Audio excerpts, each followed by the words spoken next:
A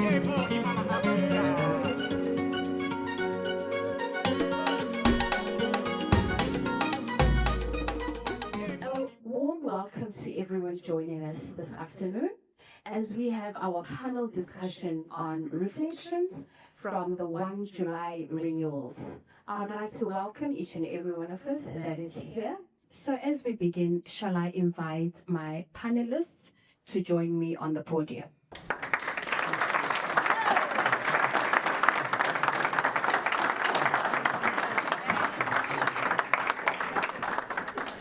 By way of introduction, may I ask that we all introduce ourselves? Please give me your name, your designation, and just tell me briefly what has been happening in your area of expertise. I will start on my extreme right. Thank you, Mama. My name is Park Stabula. I'm the senior technical broker here at Marshall. And my focus area is ensuring that we bring quality in terms of the service we give to our clients, in terms of the advice we give in identifying the risks that our clients have, and also ensuring that what goes to the market represents our client risks, and what comes back as well is also in compliance with what our clients have. Thank you. Thank you, Parks. Oh, hi. I'm Langa Sugodi. I'm an account executive in the Corporate and Global Markets Division. I think Parks just makes my life incredibly easy. So I think a little bit about what I'm supposed to do is really keep our clients happy, maintain relationships, and perhaps play a bit of a coordination role. I think one of the blessings that we have at Maxshaw is that we have a full suite of services, not just broking, it's risk engineering. We've got our reinsurance guys, our actuarial guys. So my role is to understand what the client needs and then feed back to the team to deliver a coordinated response to them. So Fantastic. Moving on to my left. Edgar Gilondo is my name. I'm the head of facultative at Maxshaw Risk Solutions. I'm responsible for doing reinsurance placements from Africa and to Africa. And I say from Africa is we buy capacity from outside of Africa, from your Lloyds and your Americas, as well as we export capacity to these same regions, including Central Asia and Middle East. Yeah, Latin America we also have mentioned, just to mention a few. Thank you, Edgar. Thank you. My name is Tulani Malonga, and I'm heading the technical accounting department at Maxshaw. Our role is simple, it's just to prepare technical accounts in accordance with the science slips and the policy schedules, and ensuring that we comply with all the regulatory requirements. We operate in Asia, Europe, and the rest of Africa. So this afternoon we have our colleague joining us from the Maxshaw UK offices.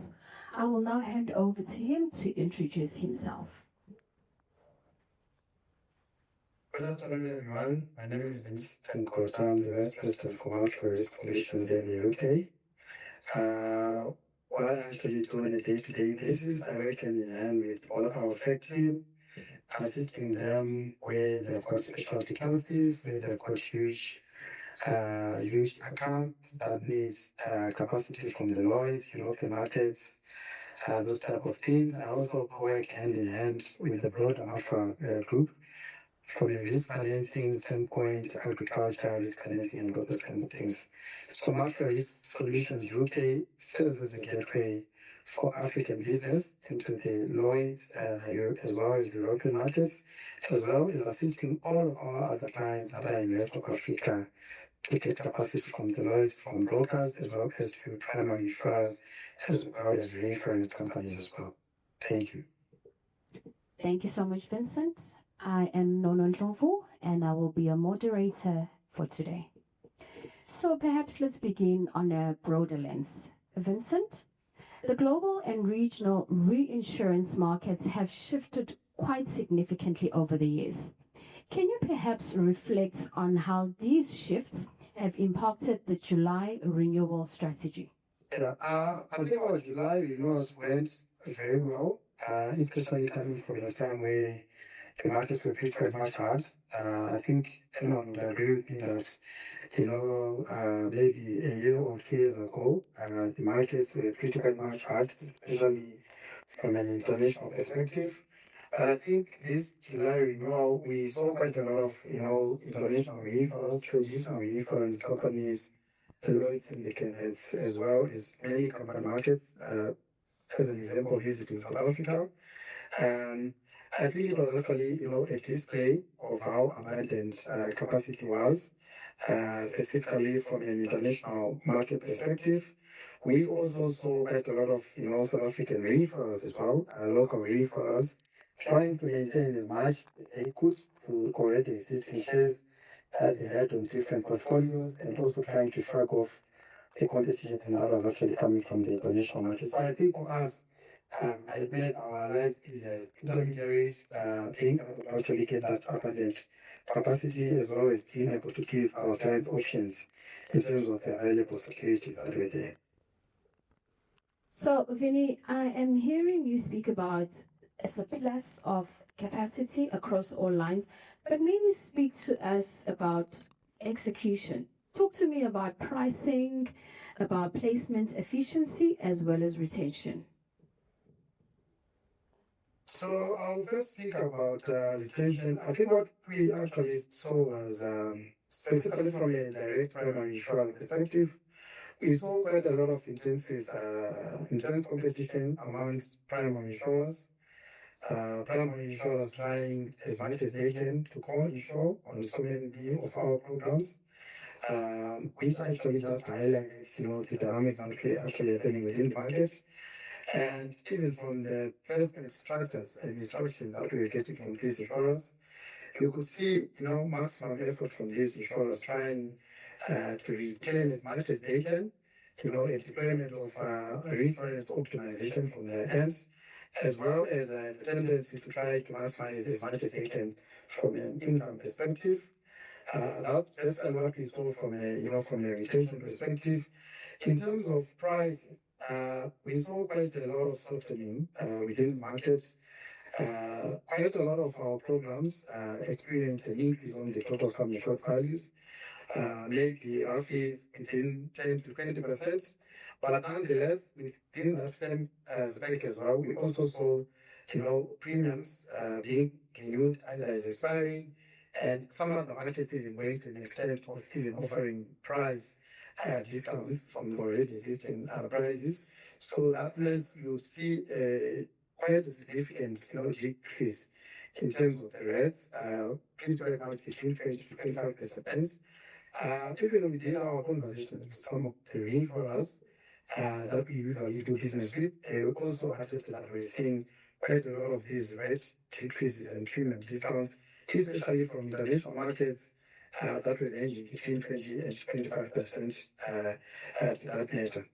In terms of our placement layout, I've already said our placements actually went quite well. So you have a combination of both price, becoming renewed as expiring, or actually having premium discounts. And when you also have a combination of, quite a lot of capacity being deployed, it's just basically meant that our placements went pretty well, as efficient as anyone can probably think. And I think we were actually able to close quite a lot of our renewals before the deadlines. And obviously, I'm sure it's obviously speaks to the satisfaction that we're able to give to our different clients. Thank you. Thank you, Vinny. So it would seem the increased competition among the insurance really led to aggressive pricing, and perhaps because of the softening of the market, placement went very smoothly. Thank you for that perspective, Vinny. Maybe let's move over to the client perspective. So we know in terms of weather events, especially floods, they've hit South Africa very hard. I want us to talk about how insurers have responded, and maybe how is Lakeshore stepping up. Can I hand over to Pax and Langa? Maybe speak on that. If I may, yeah, please. For flooding is one of the major catastrophes that are covered in the policies. And South Africa, for a long time, we've not had the problems of this nature But now, due to climate change, things are beginning to worsen. We know the 2021 floods in KwaZulu-Natal, and we've just seen recently in the Eastern Cape, and it seems like this challenge is here to stay. And the impact in the insurance market and as well for our clients have been that the reaction by the insurers was to reduce the levels of cover that they give, especially in KwaZulu-Natal, for certain specific regions. And we anticipate that should the situation continue, that the same is likely to continue. So that really leaves our clients exposed. So at Marshall, we are not looking and leaving this thing lying down. And once they may push out deductibles or excesses, which means that the client carries more, and also reducing the levels of cover for flooding. So that means our clients are potentially there to carry more of the losses that happen going forward, arising from this kind of loss. So as Marshall, we have responded to that by finding and getting solutions. And as you can hear that other markets have more appetite, and also with the help of our London colleagues, we're able to put facilities in place that address this very exposure for our clients. Thank you, Parks. Maybe Langa, before you chime in, I like how Parks is introducing one of the MacShaw pillars, really, which is service precision as well as innovation in how we produce solutions to our clients. Maybe speak to us on that in terms of how we align what we believe in terms of output to our clients. I think there are a couple of things that we need to keep at the front of our minds. I think Vincent touched on quite eloquently that what we're seeing from a global level, and that's where the pricing for insurance starts, is in the reinsurance markets, where prices are starting to come down and there's increased competition.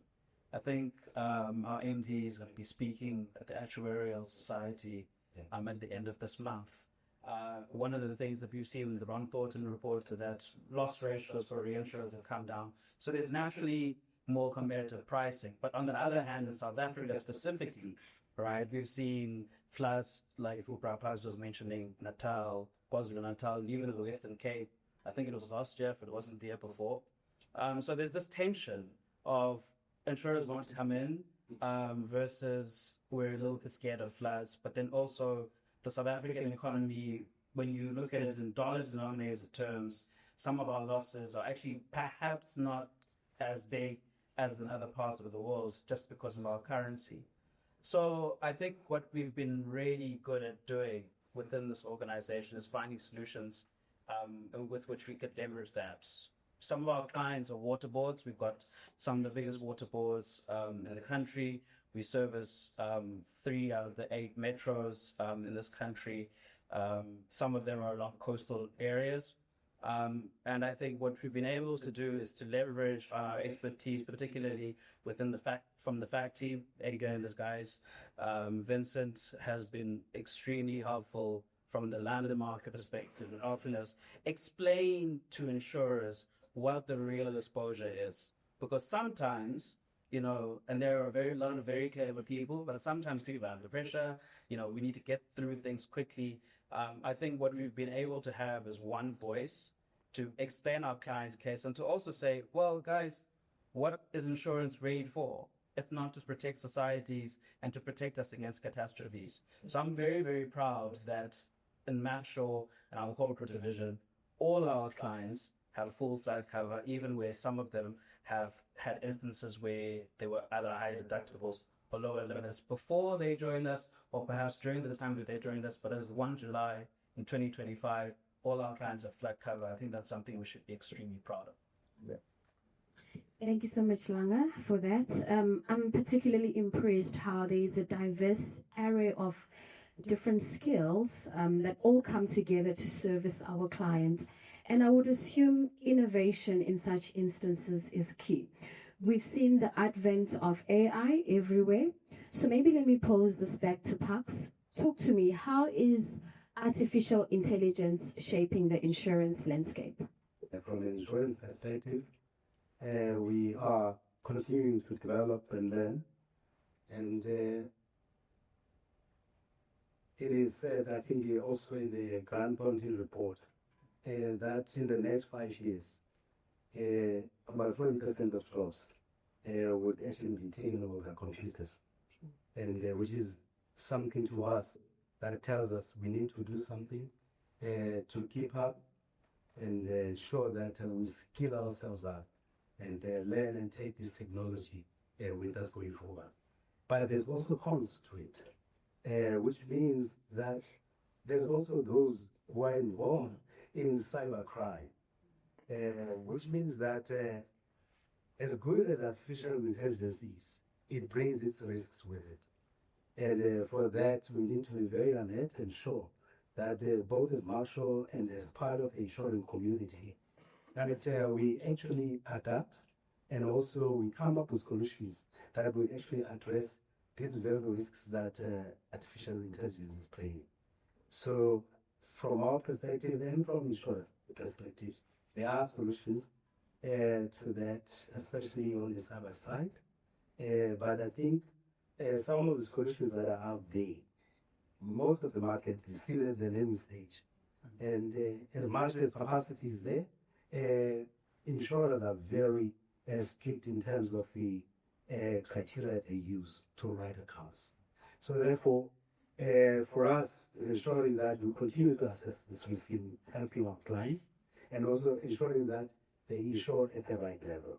Interestingly, one of potential clients out there is actually buying at a very high level, in my view, and compared to some of the clients that we currently have. And they actually intend to even increase those limits. So those are some of the lessons that we are learning from some of the clients out there who are buying covers.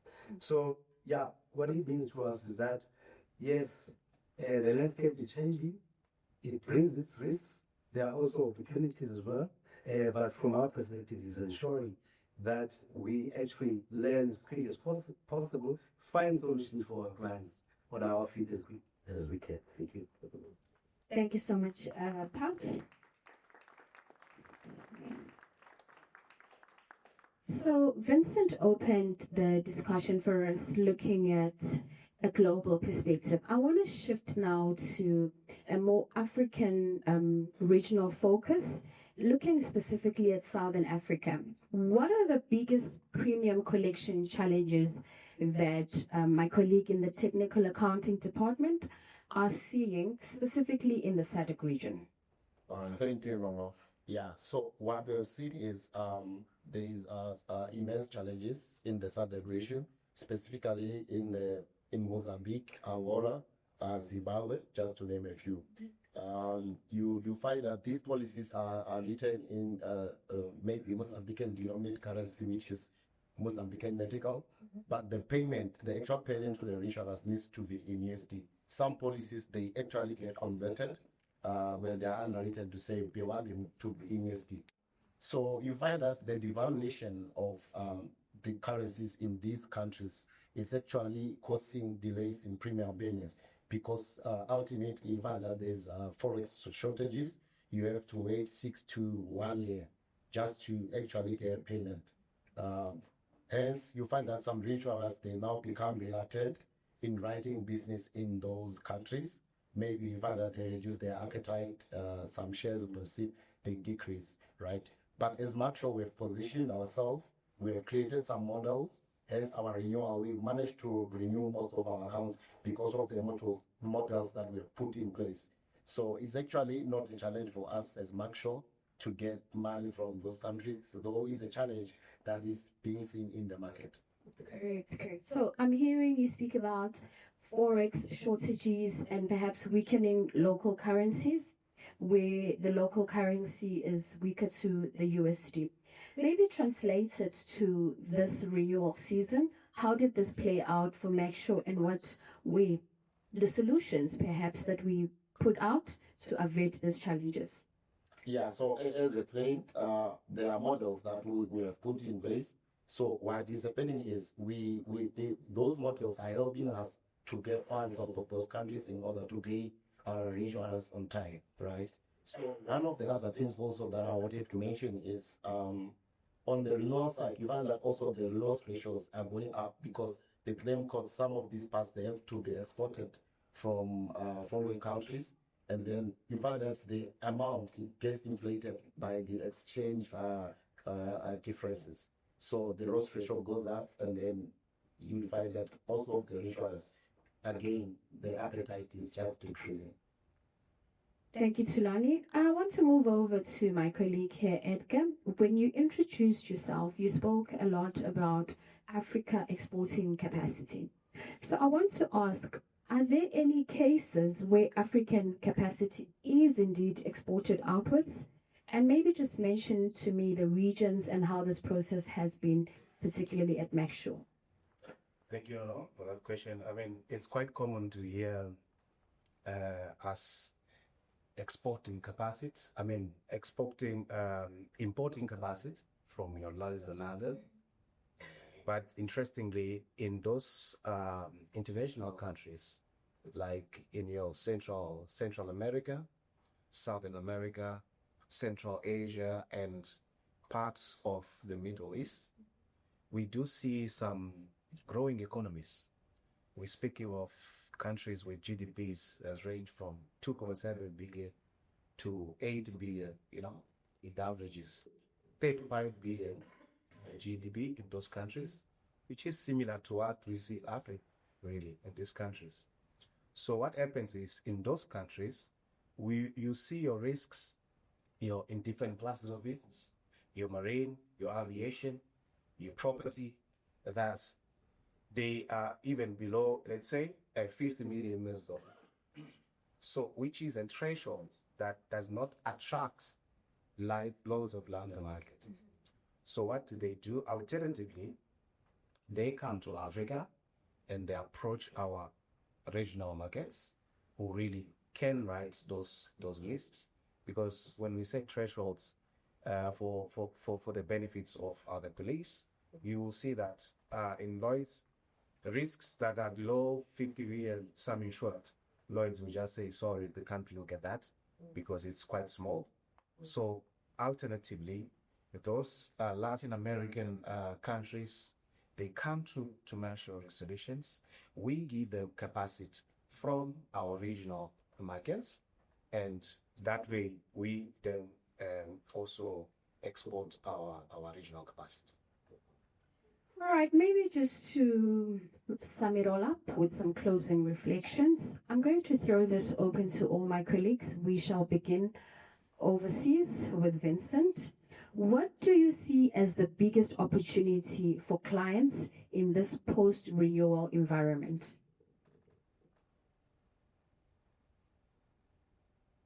Vincent?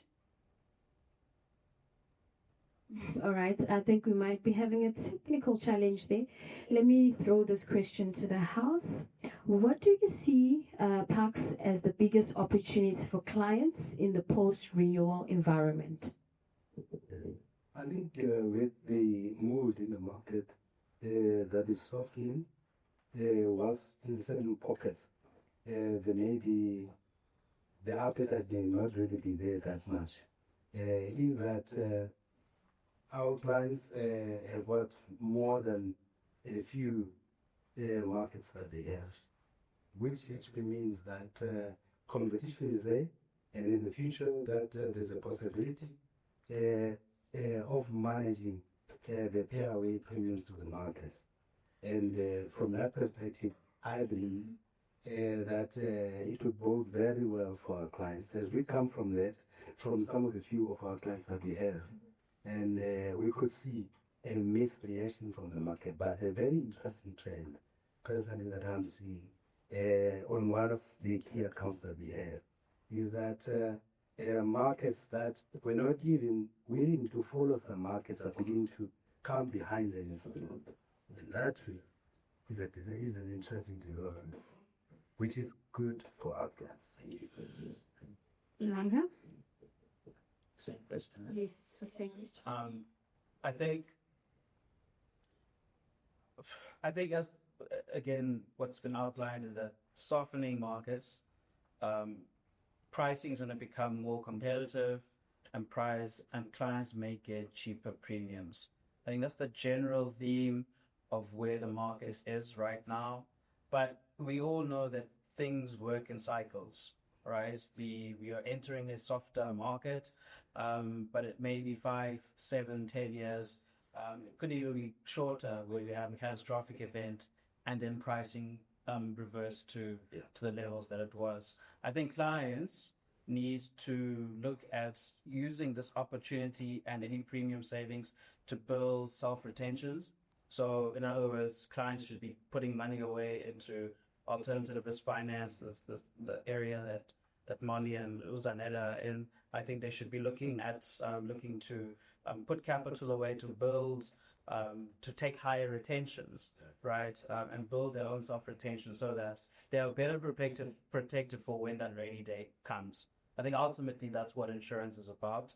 You want to create an environment where even if something really, really bad happens, that your business can continue and it's business as usual.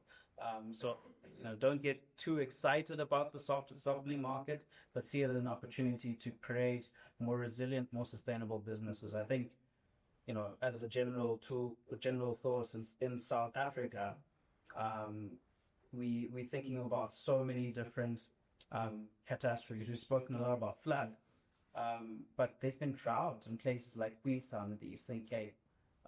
So what are we thinking about as an industry, right, to look at other types of non-traditional types of solutions for clients, whether that maybe as parametric. And I think, our job as individuals and as collectives, as a company, is to stay abreast of these things. Learn about them, let's get ahead of them. There's a bill in Parliament right now about parametric solutions. If we can understand that quickly, I think as also, even as a business, we can set ourselves up for the next 15, 20 years. Thank you, Langa, for those insights. Moving on to you, Tulani. Thank you, Nova. Yeah, so I think this is at the right time as Africans to come together, right, and then find solutions in terms of this shortage of forex, right? As that has already alluded, we are seeing your European markets, your Latin coming into Africa and looking for capacity. So we should position ourselves in a way that when it's time for claim payments, we are able to pay probably as much as they are paying those premiums to us efficiently. So, thank you. And lastly, Edgar? Yeah, so I think in the past 2 years in Africa, then in most countries, it was election periods, and so we know what comes after election. It's in our African region where elections are not all the time fairly done. So you will see post-election, there was always protests. So in terms of opportunity for the clients, is that this time around 2025, things have cooled down in terms of protests in most regions. So we think it's a good time for different regions, to the different countries, to now start buying KVC hours, because reinsurers are more acceptable to those covers now, unlike last year. We saw so many clients disappointed last year with wanting PVT cover when the country was on fire. So this is the right time for different countries to start buying insurance. Is probably at the next protests or elections, they will be adequately out. Thank you for that, Edgar. I'm not sure if we have Vincent back on the line.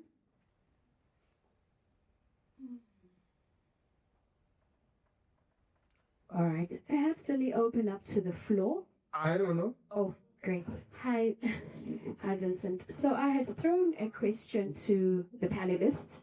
And the question is, what do you see as the biggest opportunity for clients in the post-renewal environment?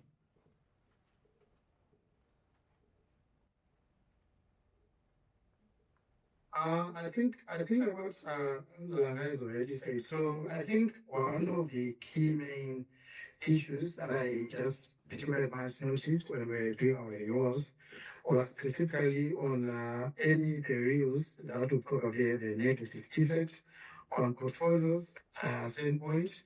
So that then includes things like your floods. Um, Despite all the capacities that we are seeing now coming to Africa and stuff, I think we also noticed it from the primary insurers that was pretty quite much, a restraint which was being put on things such as floods, where you find, primary insurers, trying to self-limit things like floods, also reinsurers as well, trying to limit their participation on the programs as the, key locations per program. Obviously, then what that will mean, you find that most of these international reinsurers then want to attach on excess layers that are way above certain limits, so as to try to avoid, the negative effects that would actually result from such accumulations as well as periods such as floods as well. So I think the innovation that I can see there is if we can actually think around how we can actually assist our clients, if we can, come up with catastrophe modeling, techniques, I think it would be something that would be pretty quite much very good as an innovative tool to try and communicate both for insurers as well as the reinsurers so that they can have informed information when they do their acceptances as well as when they actually buy, their reinsurance from the different markets. I think that's one of the biggest notices that I actually came up with from these July renewals. Thank you for that, Vincent. Can I open it up to the floor? So I wanted to understand how it was easy or difficult for this July renewal, especially on the global market in London. When they see from the newspapers, from all the media, that situation has improved in Mozambique, of which from April in Mozambique to this end, today's, things are calm. So, and there is no upcoming elections anytime soon. So there's no any foreseen politically driven riots, So the rangers, they are kind of soft into accepting those cows at the moment, So they look at what's going on in the country in terms of news. So we didn't have much challenges in doing PVT for July. About 18 months ago, we had a couple of clients who were just doing normal renewals for, now I'm talking in South Africa, where we had insurers come back and say to us they did not want to insure the clients or the assets of that client, and this was several clients, because at that time we had South Africa's more national elections coming up last year. We haven't had that problem this year. So I think the point that Egg is making, that sometimes insurers are a little bit opportunistic, is true. I think that's the first thing. Secondly, we also look at the trends within Sasria, again, within the South African context. After their reserves ran out, particularly after the KZN rise in 2021. 2020 feels like yesterday, right? But then before that, there was fees must fall, which went on for the better part of a decade, continuously eroding their capacities. Almost every single year, Sasria is rate increases. There was a gazette that went out, I think, this month of June for more rate increases in October. So Sasria premiums shot through the roof, more than 300%. I think by October's adjustments, some of them will be more than 400% in like a 5-year period. But I do think, again, our role as brokers or as intermediaries is to sell our client's case. And I'll use an example because one of our key accounts has a big base in KwaZulu-Natal. The 2021 Natal riots, and this is one of the national key points of this country, their total loss was about 800,000 rand. Total loss. right? And they've got an asset base of nearly $1 trillion, right? And so everyone thinks that, oh my gosh, if there is a riot, this particular client would be the motivator. And they didn't get affected. You know why? Because they have security in place. They have, with their Sasria, they've got this this clause where you can actually go out and get preemptive safeguards for your assets. And our job is to solve that because, and again, just on this thing about being opportunistic, we can't just let insurers dictate what must happen when they don't understand. Because I don't think it's right, because risk is risk. Play the game of, okay, we're going to accept a particular risk, and then, but we got to make it accurate. Clients on security. The client has put in particular measures. Let's look at even Natal last year. As much as we've talked about the 2022 floods, there was huge rainfall in October last year. Clients have gone about building better their asset space. And our job is to sell that and make insurers aware of it. Same amount of rain, they're not the same. But is right. But almost no damage compared to billions of rands of damage in 2022. But essentially, insurers, as much as they are in the business of assuming or taking risk, the reality is that, this is my personal observation, they tend to be sometimes risk averse. And ours as intermediaries and brokers is to ensure that we find solutions for our client by way of saying, giving them advice in terms of ensuring that they improve their own security and also awareness with their employees and also their stakeholders that they are involved in the greater good of ensuring that we make a positive contribution to some of the societal challenges that we face. Reality in South Africa, unemployment is at such a level. And yes, we would have these challenges, and but ours is ensuring that we continue to help to influence the resilience in our communities, in our organizations, and in our facts. So I think that's No, sorry, I'll say the last thing before, because I'm very passionate about this thing, actually. Is this whole this thing of perception, right? And letting perception mold business decisions. We have to move away from that, right? And I'll use another example, the state capture narrative and the Zonda report. What we saw in the corporate market was that almost every insurer left and they said, you know what, we're not going to insure directors and officers liability. We're not going to insure commercial crime. When the reality shows that the losses from the South African market are not out to fill the global trends. Not at all. However, there was a narrative that was told, and things must be explained. We must have a story. We needed a way to frame the things that are happening around us. So I said it. But again, it's uncertainty. When you're dealing with the game of risk, when people are uncertain and they're unsure, then you're just gonna price it out. You're gonna say, I don't know. It's how they rate us for our cars or bonds. You know, your credit rating is a measure of how sure am I as a bank that this person's going to pay me back my money, right? And then, you know, we go out there, we make our case and say, you know, you got to give me a bit of interest rate because look at this, I work in Marshall, right? So again, you're quite right. These things are important. They are affecting the market. But we can't just accept that as a standard position. We must tell them our best stories.